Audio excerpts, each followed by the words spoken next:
Express అంటే అది success అయ్యి మనం ప్రపంచం చూసే వరకు కూడా ఎవరికీ తెలియని విధంగానే ఉంటుంది.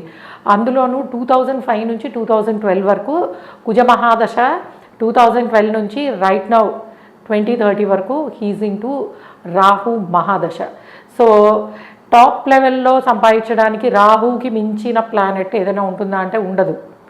సో అది పాలిటిక్స్ అవనియండి, బికాజ్ నేను ఒక పొలిటీషియన్ హారోస్కోప్ చూసినప్పుడు రాహులో ఈ పీక్లో ఉంటుంది, గురువు వచ్చిన తర్వాత సైలెంట్ అయిపోతారు అని నేను మీకు ఒక హారోస్కోప్ చెప్పాను. అది ఏ హారోస్కోప్లో చెప్పానో చెప్తున్నాను కదా, పొలిటీషియన్ సెలబ్రిటీ హారోస్కోప్స్లో మన ఈ స్టేట్కి సంబంధించి తెలంగాణ స్టేట్కి సంబంధించింది నేను చేశాను. మీ ఎవరికైనా గుర్తుంటే మీరు కామెంట్స్లో అది ఎవరి హారోస్కోపు, నేను ఎప్పుడు చెప్పాను అనేది మీరు కామెంట్ చేయండి. ఎప్పుడు చెప్పాను అక్కర్లేదు, ఎవరి హారోస్కోప్లో చెప్పాను అనేది మీకు గుర్తున్న వాళ్ళు కామెంట్ చేయండి. సో ఇది అయితే గురువు మరి వక్రించిన గురువు 6లో ఉన్నాడు కదండి, అండ్ శని శుక్రులు అని అంటే లోన్స్ ఉండవా అంటే డెఫినెట్గా ఉంటాయి. హెవీ లోన్స్ అవన్నీ కూడా ఉంటాయి.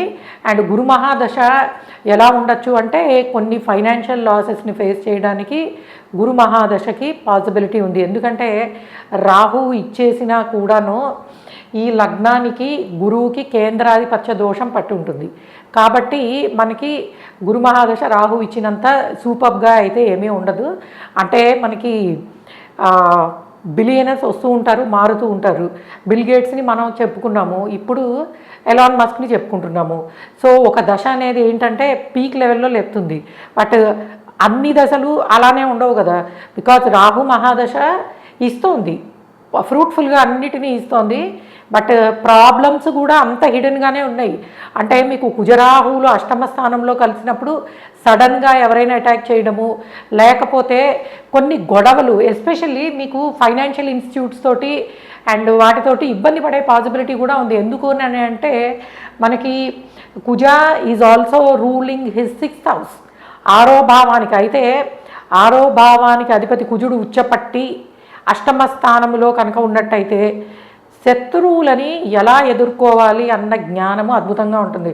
Because Mars is the one and only planet gives victory. అటువంటి కుజుడు ఉచ్చపట్టి 6వ భావానికి లాభస్థానానికి ఆధిపత్యం ఉండి అష్టమ స్థానంలో ఉంటే శత్రువులని అంటే ఎలా డీల్ చేయాలో, కాంపిటేటర్స్ని ఎలా డీల్ చేయాలన్నది అద్భుతంగా తెలిసే ఉంటుంది. దానికోసం పెద్ద రూల్స్ పాటించమని ఇక్కడ వక్ర గురువు కూడా చెప్పడు. So Jupiter also will give free hand. Okay, business అన్న తర్వాత ఇంతే, ఈ రోజుల్లో ఇటువంటివి కామన్ ప్రాక్టీస్లు ఉంటాయని. సో అయితే